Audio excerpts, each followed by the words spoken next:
Hello, everybody. I'm Dale Skaggs, Director of Horticulture for the Dixon Gallery and Gardens. I want to welcome you all to this virtual meeting for our 32nd annual Phoebe Cook Lecture. This lecture series was established by the late Phoebe Cook Welsh in honor of her mother, Phoebe Cook. And members of her family and friends have continued to generously support the initial endowment. As most of you know, Mrs. Welch passed away 10 years ago, but I'm sure she is here in spirit and would be pleased. I also want to thank the Memphis Garden Club, of which Julia Turnipseed is the president. They play an active role here at the Dixon and have been associated with this lecture series since its inception. Not only do dozens of members decorate the residence and galleries during the holidays, they also prepare floral designs in the foyer of the museum and the residence twice a week and for special events throughout the year. Their members are invaluable to us, and we are grateful for all they do. Now, I'll get to the purpose of this lecture series: to bring world-class speakers with cutting-edge ideas to the Mid-South in the areas of horticulture, ecology, and floral design. This series has been immensely successful at raising the level of horticulture and floral design awareness in the Mid-South. The list of speakers over more than 30 years is filled with landscape architects, writers, photographers, and ecologists from throughout the country, from England, Italy, and Belgium. We intend to continue this tradition of excellence in the years to come. We are so glad that you have come to take advantage of this lecture today. With that, it is my pleasure to introduce our 2020 Phoebe Cook Lecture, Paige Dickey. Paige, a garden designer, author, and lecturer, has been designing gardens for 30 years. She is the author of 8 books, most of them concentrating on aspects of garden design. Creating gardens that reflect their settings and planting gardens as extension of the home are the focus of 2 of them. Duck Hill Journal is about Duck Hill and the process of making a garden there where she lived for 34 years. The garden at Duck Hill has been featured in a variety of periodicals, including New York Times, House and Garden, LA Decor, Vogue, and Garden Design. Today, she's going to be discussing her new book, Uprooted. A gardener reflects on beginning again. And this book describes leaving that beloved garden of 34 years and finding a home in Falls Village, Connecticut, and falling in love with its land, which will be the focus of the lecture. Paige lectures around the country and has written many articles over the years, including articles for House and Garden, House Beautiful, Architecture Digest, Horticulture, LA Decor, Garden Design, and the New York Times. She serves on the board of the Garden Conservancy and is one of the 2 founders of its Open Days program.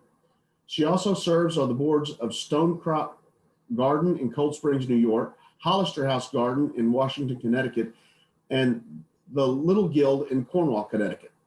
She and her husband are both members of the Friends of Horticulture at Wave Hill. Paige was recently elected as an honorary member of the Garden Club of America. We are in for a treat. Thank you for being with us this morning. And now, without any further ado, I give you Paige Dickey.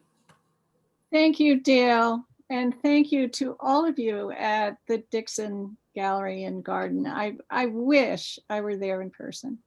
I've looked on your website and it looks so beautiful, and I bet it's a whole lot warmer there than it is here right now. My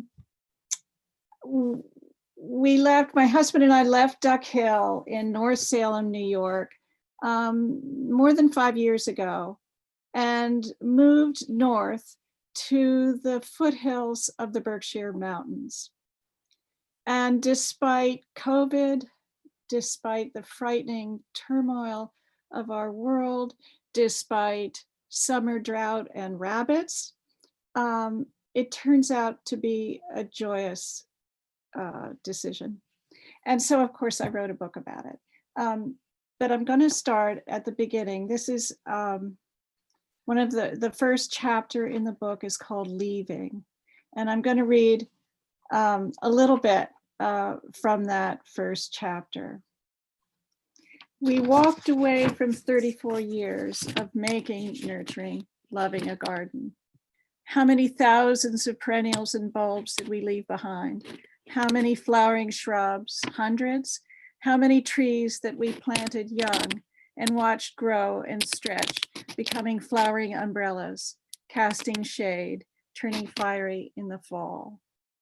We left behind the drifts of flowers that only happen with the culmination of years. Snowdrops, winter aconites, spring phlox in the woodland, foxgloves for bascums, Johnny jump-ups, poppies, and larkspur in the graveled gardens, lungworts spreading their haze of blue in the back of the borders. I thought that we would always live at Duck Hill, that this would be my last house. It wasn't big, a simple farmhouse, old and quirky, with small book-filled rooms littered with down-cushioned sofas and chairs in faded linens and chintz, forgiving frayed oriental rugs on the floor. There were enough bedrooms in its rabbit warren to house our children when they came home, and in later days, their wives and husbands, their children. The kitchen, the heart of the house, was spacious with a great old Garland stove, shelves of crockery, and a long table and chairs in the middle, and doors opening onto the terrace and garden. It is so American to turn our backs on a home, to move on. And American too, that in a matter of months, it is all wiped away, those drifts of flowers, those fragrant shrubs, those young trees. Even the old farmhouse is torn down, obliterated, to make way for the important structure that is the new owner's home. And now, this seemingly foreign place, no longer my home, is on the market again. So why did we do it? Finances for one reason. Duck Hill was in Westchester County, just 60 miles north of New York, and the taxes were high. But if we were going to be honest with each other, we had to admit that the garden was getting to be too much for us. It was 3 acres of intensive plantings. My husband Bosco had turned 80 and I was no spring chicken. And we realized that it was just becoming a Herculean task to keep this garden going. I felt stricken for a while after we made the decision to move. But slowly I felt stirrings of excitement about the possibility of a new nest, dreaming of another quirky old farmhouse, and dreaming of a meadow and an orchard. Bosco, my husband, was dreaming of a Victorian with high ceilings and those impossibly high, steep staircases. I knew it was going to have to be a compromise. We had decided to move to the northwest corner of Connecticut. I had always loved it there. It's very open with rolling fields and lots of cows still, a very rural feeling. And then always in the background, these soft hills. We searched for many, many months. We searched for a house. And what we finally ended up getting was neither a farmhouse nor a Victorian. It was an old meeting house, the first Methodist church in New England, built in 1793. The reason that we ended up at what we now call Church House was this. It was the land.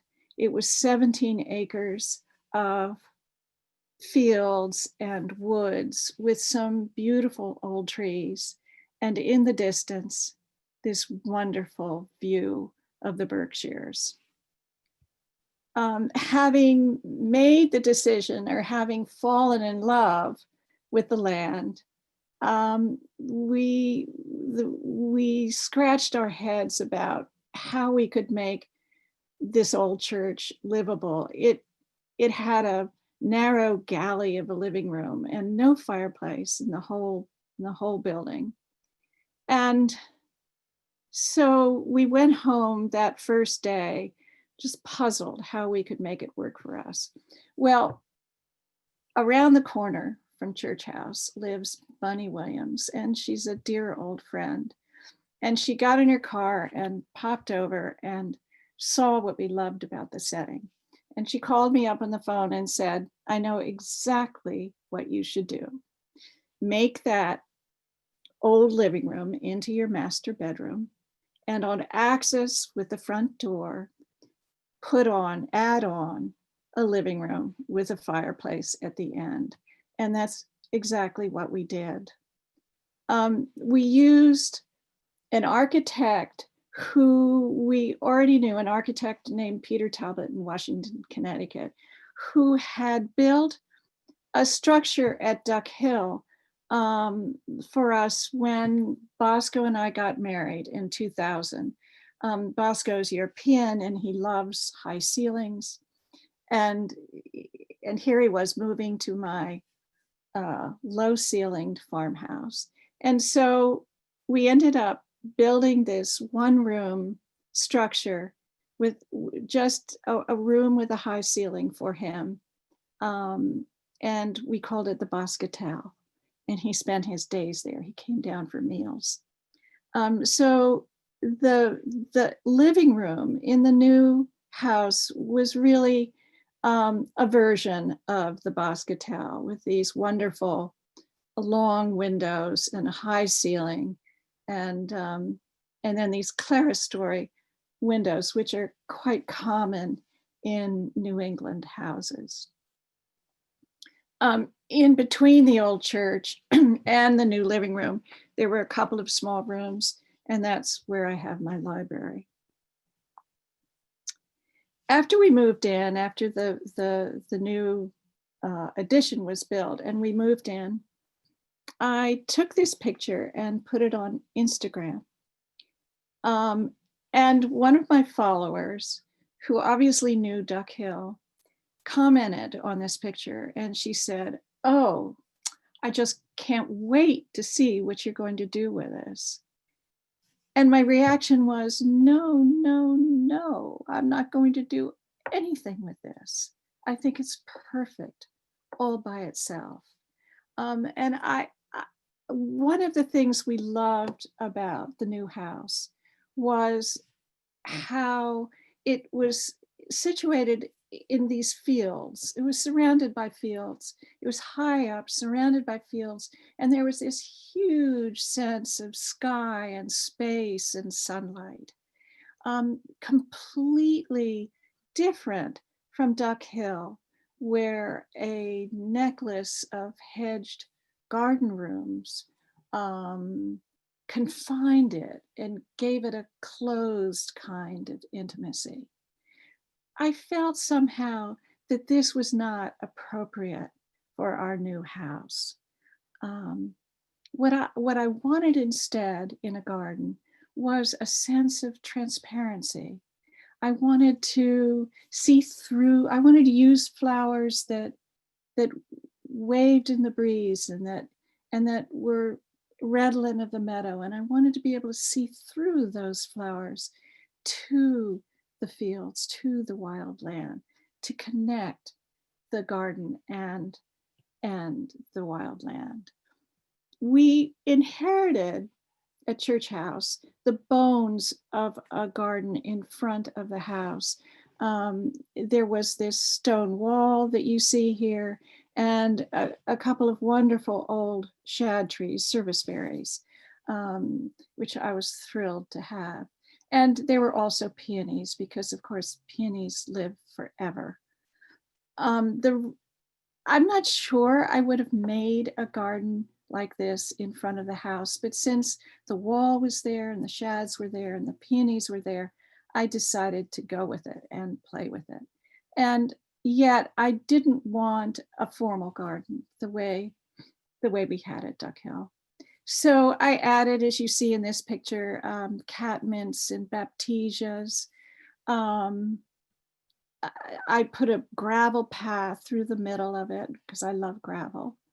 And spireas, and in the background you see veronicastrum, which is one of our native meadow plants, and asters, and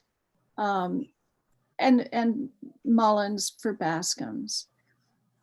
One of my goals in that front garden was to attract butterflies and bees. So I added Helianthus lemon queen, which the goldfinches love, and the purple that you see here is a native of our damp. It's actually a native of our damp meadows. It's called Vernonia or ironweed. And in August, it's just dancing with giant swallowtail butterflies. In the back of the house where the new addition was, we had to build a retaining wall because of the difference in elevation. What I didn't know was I was building a vole condominium. However, this is our dog Sadie, and she's a brilliant vole catcher. Because we had to have a wall, I decided to push it out a bit from the living room to make a terrace off the living room. There's some doors that come out of the living room onto this terrace space. And again, I filled it with gravel because I love things to seed in gravel. And here you see some opium poppies, called a poppy called Lauren Great, and Johnny Jump Ups. Just below that wall, I thought I would put in a small cutting garden. This was disturbed land from the building, and I missed the idea of a place where I could grow lettuces and annuals.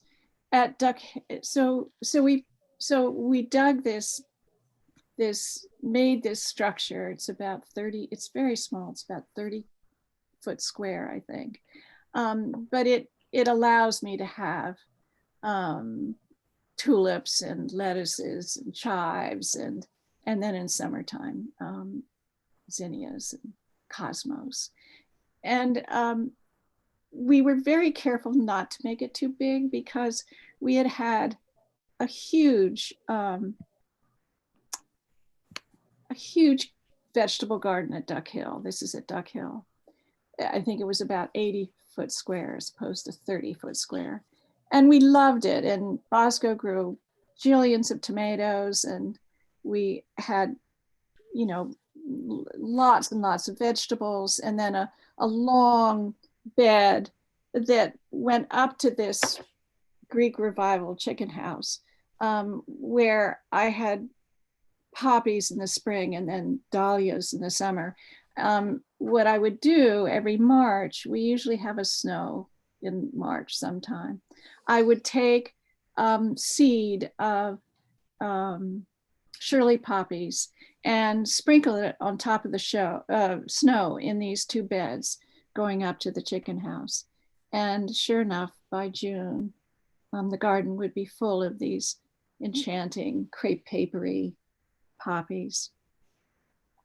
Now in the new cutting garden at Church House, I have a few places where I still do it. I still sprinkle some poppy seeds. So they're wonderful to cut, and I love their fragile beauty in the garden.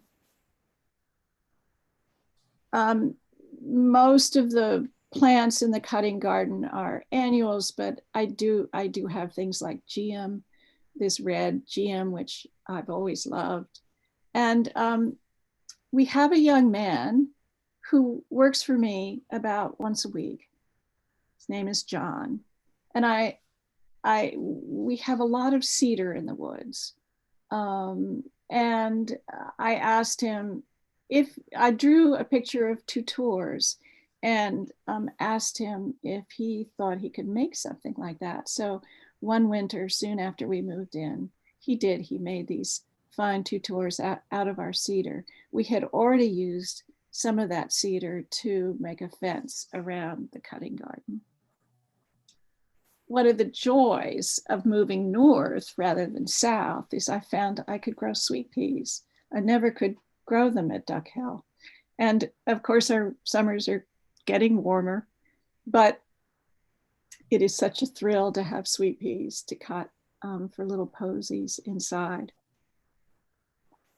And then in summer, I grow things like scarlet runner beans up those tutors when the garden is full of lilies and cosmos and zinnias.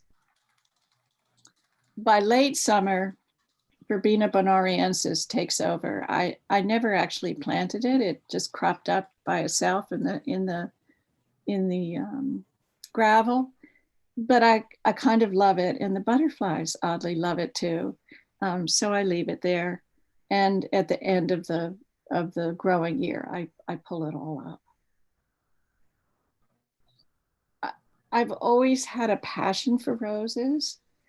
We had a ton of roses at Duck Hill, and I wasn't going to do that again, but I couldn't not have any roses. So I decided to put mostly some species roses around the outside of the fence of the cutting garden. This is the first one to flower in my garden. It's the Father Hugo rose, or Rosa hugonis, and it has that lovely ferny brunette foliage and fragrant single creamy flowers. And this is another one I love that we now have at Church House. It's called Rosa pendulina, and it has these very elegant hips that turn red as the summer progresses. And we grow the eglantine rose, famous in Shakespeare. And one of the most pleasing things about the eglantine rose is that its foliage smells of apples, especially on a humid day or after a rain. So if you're walking past the garden, you just get this waft of apple cider. And it has hips that linger on in our winters. And the last rose around that garden is called the apple rose. It's Rosa villosa, or Rosa pomifera sometimes. And it is famous for its hips that really look like large cherry tomatoes or very small apples. Here you see it with Helianthus lemon queen.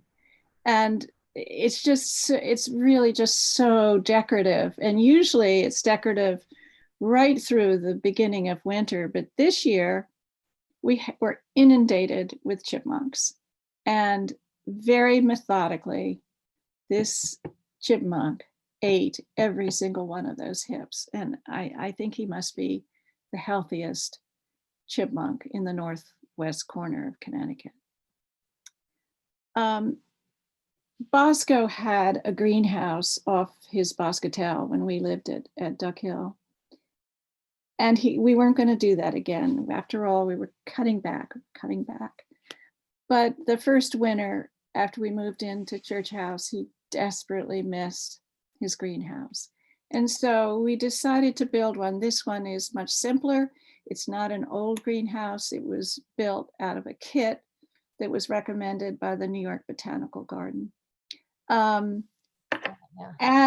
hang on a second. I'm trying to turn my audio setting. And he just loves this greenhouse. I am on mute. Yes. And no. Could you mute yourself? And a friend of ours calls his greenhouse, a great gardener named Matt Mattis, calls his greenhouse his man cave. And I realized that that's what this is for Bosco. Whenever I can't find Bosco, he's in his man cave. just above the cutting garden and the greenhouse, I decided to make a little apple orchard. We didn't have an apple orchard. We did have some old pears that you see here and a couple of wonderful old apple trees that didn't have very tasty fruit. So I went out and bought some young trees, apple trees. I brought them home and planted them, and Bosco said to me, "Paige, do you know how old I am?" And I felt bad that I hadn't gotten anything bigger than these 3 or 4 year old saplings. We have deer in our part of the country, and we don't have a deer fence around our 17 acres. So we had to protect the apples from deer. And so I, again, using the cedar that was in our woods, John and I made these cages, you might say, underneath the top part of the top railing. There's wire, or 3 strands of wire, so the deer can't get in. But these cedar supports give the trees a little bit of gravitas. So everywhere around the house, I allowed the grass to grow. I really loved, there was some field there, but I let it get bigger. I extended it. And in the back where this orchard is, I was thrilled to see all these native flowers in the field. They were there with absolutely no help from me. Here you see black-eyed Susans and fleabane and a wonderful flower new to me, an anemone called thimbleweed, Anemone virginiana, and a lovely lobelia called Lobelia spicata that threads its way through the fields. And this is bergamot. I don't know if you have that in Memphis, but it's a kind of monarda, and there's sheets of it in the fields around here. And they bloom in July and just paint the fields this lovely lavender mauve color. And of course, the bugs and butterflies love them. And I allowed milkweed to flourish in the fields. After all, we all know how essential milkweed is to monarch butterflies. But I had forgotten how fragrant the flowers are. If you walk anywhere near a milkweed when it's blooming, you're just bowled over with its sweetness. As much as the flowers in the fields thrill me, many of them actually new to me that I didn't know. It really is the grasses, the native grasses, which give the fields their essence, as far as I'm concerned. And I write in the book in a chapter called Fields, that the front field and the back field animate my days. Whether I'm walking our property or working in the garden or indoors looking out a window, the movement, the life those fields offer from wind and from the bird and insect life they attract is my fond distraction. This is, that last picture was a grass called little blue stem, and this is Indian grass, which is much higher and feathery and really beautiful in the wintertime. We don't mow our meadows until spring so that we have these wonderful seed heads all winter. I find paths in fields, meadows beguiling. I love the contrast of a velvet path among feathery higher grasses.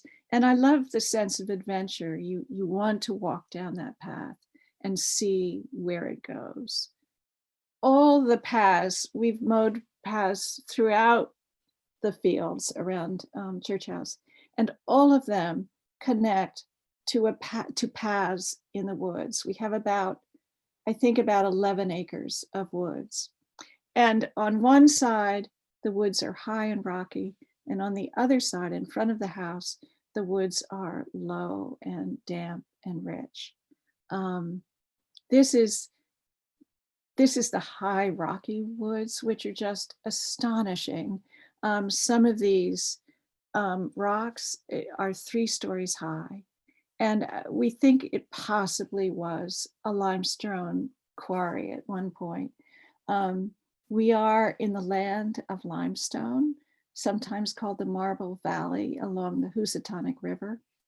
And it's all extremely new to me. I've never gardened on limestone before. And the plants that thrive here, even the oaks, are completely different than anything that I know. And the rock outcroppings are almost like moonscapes sometimes. Here's a typical part of the ledge with a carex, a beautiful carex or sedge called bristleaf sedge, Carex eburnia, that only grows in limestone. And this round-leafed plant is a ragwort. It's called Pachyra obovata. And again, you only find it on limestone. And it turns out that it is the only food for the larvae of the endangered northern metalmark butterfly. So butterfly enthusiasts get very excited about our habitat here. This is one of the ferns that grows in our calcareous soil, our limey soil. It's called the ebony spleenwort.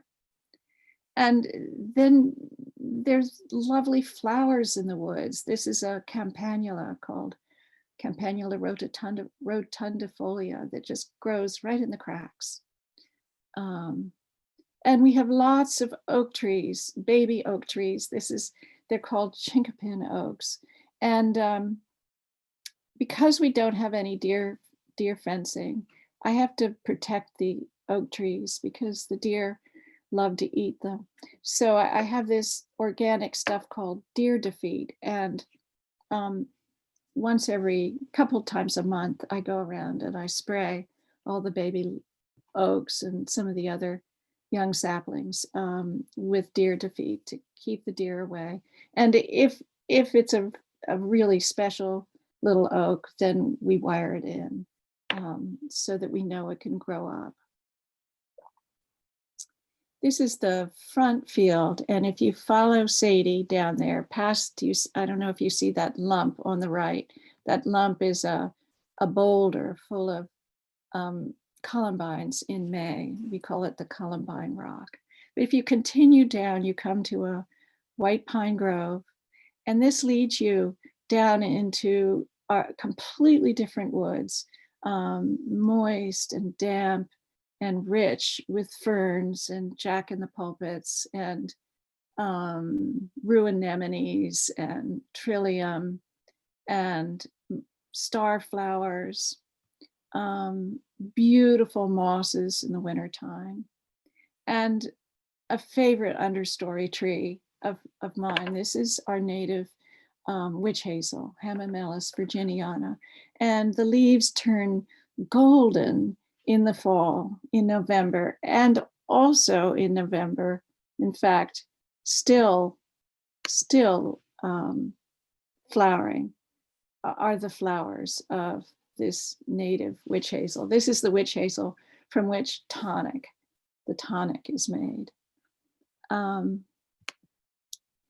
one side of our low, rich woods, it gets very damp indeed, and we made this corduroy walk through it. And what you see there is skunk cabbage, which of course gets big and cabbagey. And I think of it as our native hosta. And if you continue to walk out, you come to a little wetland that we call a fen. And it is rich with wildflowers. Here you see it in the late fall with an aster called Aster lanceolatus, but it's full of Joe Pye weeds and Asclepias and just a very kind of thrilling little wetland. And right now, I'm in the process of building, I got a permit and I'm in the process of building a little boardwalk through it. It's a great bird habitat. This is a low part of the field that John and I, which is, I was going to say we, but it's really the royal we, that John cleared with my help this early spring, and it was full of Rosa multiflora and shrub honeysuckles, which are one of our big invasives, and buckthorn. And we cleared all of that, we cut it all down. And in its place now are these native dogwoods, Cornus racemosa, and native viburnums.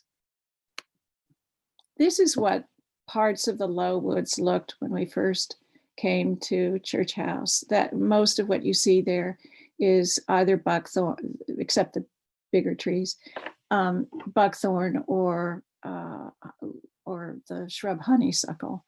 And so John, with my help, spends the winters cutting down the invasives. But we had to, and this actually is how that same area looks now. The invasives are gone. And this shrub that you see here is a native shrub called the prickly ash or toothache tree. And also those wonderful witch hazels are here. We didn't know at first what to do with all this brush we were cutting down.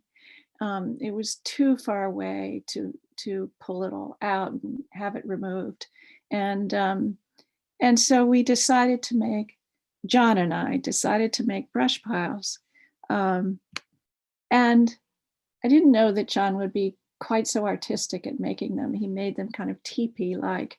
And I think of them as land art, but also they're habitats, probably for the rabbits that are eating my garden, but also for a lot of other important creatures like this little sparrow, this chipping sparrow, a place to go to get away from the hawks. Our wood piles, our brush piles are full of birds right through the spring and summer and fall. And that's kind of thrilling. I'm going to read a tiny piece in a chapter called A Different Emphasis. The gardens we've made in the past 4 or 5 years, the echoes of Duck Hill we've introduced give us much pleasure. Greenhouse, orchard, gravel paths and terraces, the flower borders to walk through, perennials and flowering shrubs to grow and cut. All of this enriches our days. But daily I find I'm drawn away from the gardens to the wild land. I cannot easily explain why the fields and woods we've inherited call to me in a way the flower gardens do not. Perhaps it is precisely because they're not cultivated. They hold mysteries. They offer discoveries unknown to me. I thrill to the unexpectedness of flowerings almost every day in spring and summer and fall, as I walk through the meadows and along the woodland paths, many that send me to books to find their names. I'm beguiled by the sightings of denizens in the woods that share our land, not only birds, but bears. This was a mother bear we had a couple of springs ago. Bears and bobcats, coyotes, and turkeys.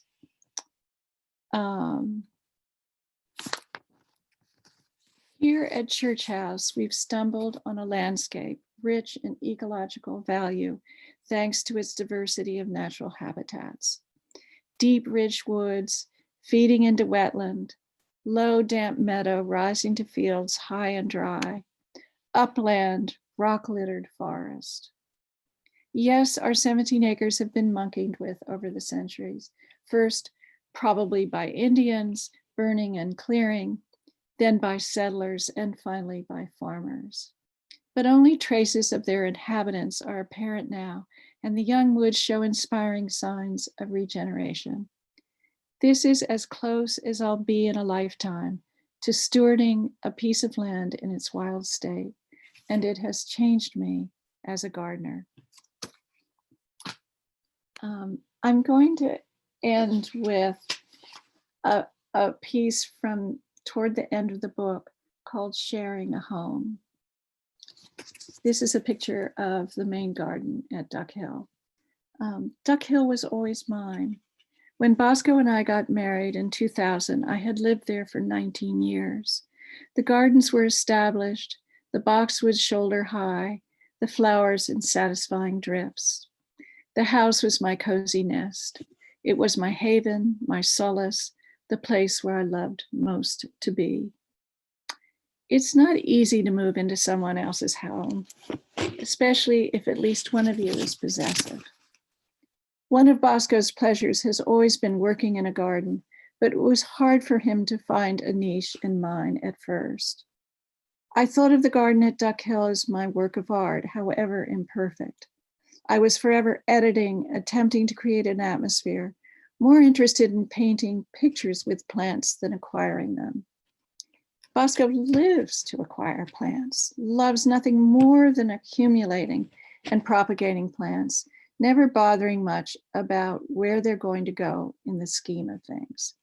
Design is not his thing. It's the doing that he loves. The dust gradually settled during those first years of our marriage, and we learned to accommodate and appreciate each other's way. During our time at Duck Hill, we developed new areas of our land, the woodland path, the vegetable garden, the orchard. Together, we built a Greek revival chicken house, and Bosco enthusiastically took over the caring of our brood, chickens, ducks, turkeys, saving every green or sweet scrap from the kitchen for their delectation, gathering eggs in return. We built the Boscatel so we would have a room of his own. He had his greenhouse.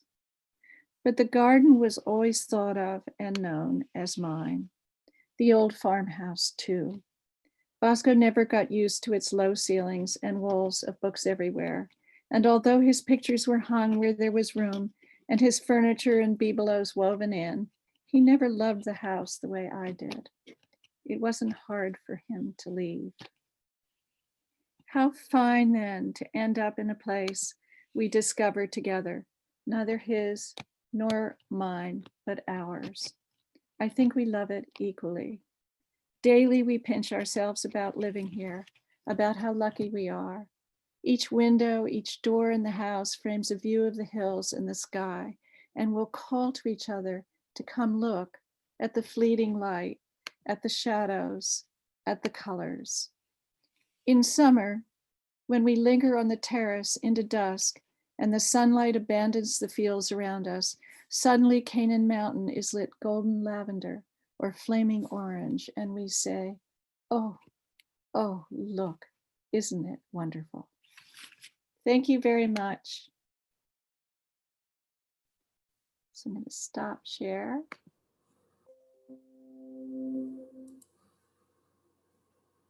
Hello, everybody. I think, would you entertain some questions if we can kind of do it orderly and unmute one Sure. time and answer some questions? Sure. Does anybody have any questions? Or anything to say? Hello, Paige and Dale. This is Buff Adams, and I have a question. What was the name of the Eastern milkweed cultivar? The one that I showed that was, or the last one that I showed with my dog, which is orange. No, this is the one that was a kind of a lavender, a pale lavender. Right. Well, that's the real milkweed, and I think its Latin name is Asclepias syriaca, something like that. SYRIC, and then I'm not sure, IA, I think. Anyway, that's that, and it is the true milkweed. Um, Thank you so much. It was a delightful presentation. Thank I you. just enjoyed it. I have friends here watching with me, so thank you very Oh, how much. nice. Nice to meet you, Buff. Paige, this is Liz Manugian. I just wanted to say, not much moves me to tears, but your presentation was amazing. Thank you. I mean, so much. what a dreamlike landscape that's so natural. It makes you want to be there and see with your eyes what you see, because it just takes my breath away, actually. So Yeah, thank you very much. I well, really loved it. And then on a different note, completely, do you have to control your invasives in any way? you bet. You bet. Mostly because I'm trying desperately to be an organic garden. Um, Mostly by cutting and or pulling. We in the fields and in the woods. With one thing that we have, and I don't know if you have it down in Tennessee, and it's the Oriental bittersweet. It's a vine, and it's terrible. It just, and with that, where it's really bad, we cut it, and then with a sponge we just sponge the cut stem of it with Roundup, because if you just cut it, it encourages it to spread underground. But yes, it's a constant battle, but every time we get rid of invasives, we see more natives cropping up, so it's kind of a thrill. Thank you. I have a feeling you have the kudzu, don't you? Is that one of your invasives? We have a lot of invasives, kudzu just being one of them. We have lesser celandine, we have all Oh, sorts yes. of terrible invasives. And then of course we've got the heat and humidity, which makes everything, Which helps, I know. everything sort of gives up at the end of summer. Is it getting hotter down there? Because it's certainly getting warmer up here. Did you notice that it was even hotter this summer? Or is it just about the same? It feels very hot to me, and Dale, you might want to chime in on that. Yeah, I mean, we've had a fall that's been exceptionally mild. We've had cool nights. It's actually been a pleasant fall, but I don't know about the spike in summer temperatures. It always seems hot here to me after living in Oregon for 11 years. Oh my, that's a quite a contrast, Dale. But one of our big invasives is the Japanese honeysuckle, and that's a real thug here. The vine that smells so good, right? Is It's- that what you're talking about? It's associated with the South, and a lot of people think it's native, and there's been all sorts of poetry and stuff written about it, associating it with the South, but it's a real thug for us. Well, I had some of it at Duck Hill, and it was really hard to pull out because it smelled so good. I mean, I just love that scent. But yeah, well, that's the way bittersweet is for us. It's just it's it's bad. A lot of these invasives seem to be very localized. I mean, in different parts of the country, you have different invasive species. Another big one is privet, ligustrum sinaitus. Interesting. Yeah, that seeds around. Yeah. And I mean, we have barberry, which is taking over the woods, which is so sad. And of course, the deer don't eat it, which is one of the reasons it's taking it. Successful, huh? So do you allow visitors? I see. I was just talking to Dale about, we have so many beautiful gardens around here that you should do a trip, come up, and I'll show you some wonderful gardens. We will talk. Let's talk about it. Let's Okay. get through this COVID thing, and then we can. After COVID, yeah. Bunny Williams Garden, which is fabulous, is in walking distance of mine. And there's some other ones that are just so beautiful. And yeah, it'd be fun. In June or sometime like that, June or July. Is Duck Hill still maintained, and did a gardener? Oh, it's destroyed. I go by, I wouldn't even know. I don't even recognize it. Even the trees, they cut down all the trees. It was horrible. And the town was so upset about it that there were no laws, so they couldn't do anything. Because it was one of the old, it was a early 19th century farmhouse, and but nobody had preserved it. So and they just skinned the land. It was unbelievable. And then built a McMansion. So, and then put it on the market. That kind of killed me. So, Paige, yes. are you your own photographer? Um, Photographs are beautiful. Thank you. I would say about half of those photographs are mine, and the other half are mostly if you should see my book or buy my book, you'll see it's full of photographs by this woman named lovely woman from Vietnam named Ngoc Minh No. And she took, a lot of the pictures you saw were hers. Oh, they were fabulous. Of course, you had a lot to work with. Wow. Thank you so much. Your presentation was lovely. Lovely. Thank you. Speaking of, Barton brought up your book. How can folks get their hands on a copy? Well, if you don't have a local bookstore, I hate to say this, but just go on Amazon. Amazon's got it. And I'm sure some other websites have it too, but yeah, it's readily available online. And I think it's in all the bookstores right now. So I just saw a chat thing, something about separating natives. I've lost it. Let's see.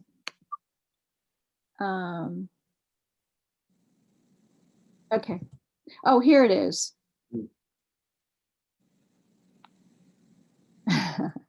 Just saying that they were surprised that there were so many native plants. Well, I'm surprised too.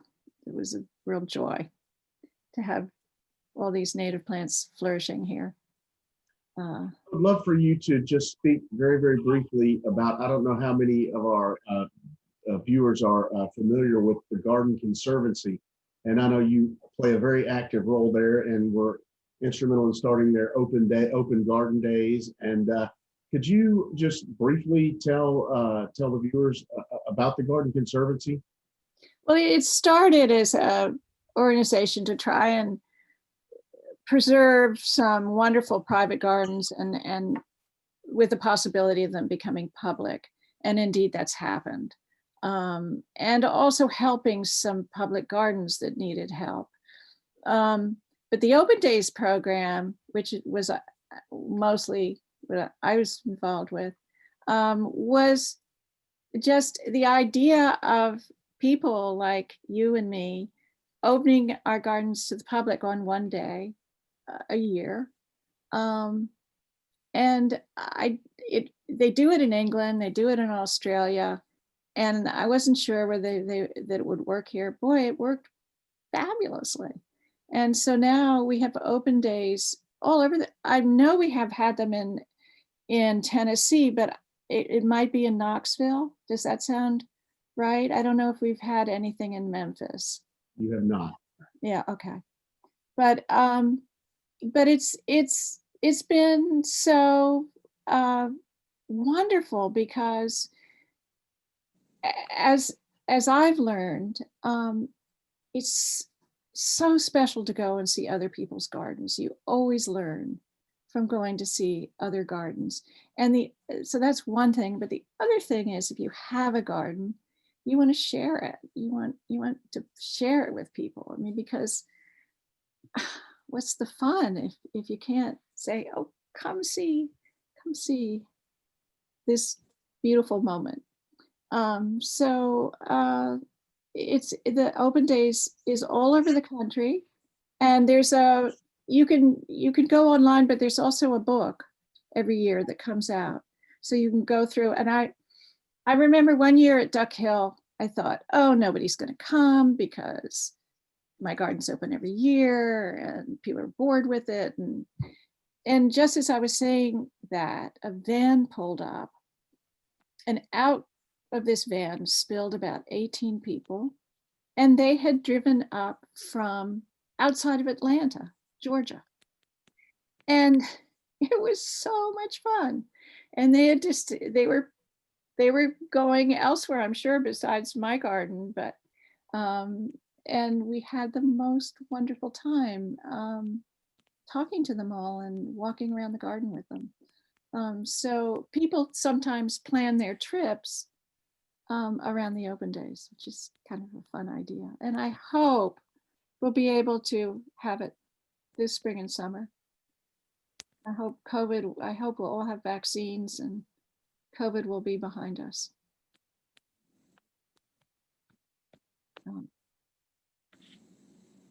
Hey, this is Linda Smith. I'm Donna Raftery's friend. And no. yeah, and you're an inspiration because I had to do the same thing. I had to go from a bigger, less formal cottage style garden to a very formal house and more formal garden. And to hear you speak, the first part that you read from your book, I'm like Liz, it almost had me in tears because it's that feeling of leaving that place you're so tied to that was one of your biggest creations and then going to another place. Unlike you, I took about 70 of my plants with me. So this garden is smaller, but it's packed. But thank you so much for sharing. And I think all of us just have enjoyed so much hearing, your thoughts on the other garden and then this garden and how you didn't try to really change what you had in front of you.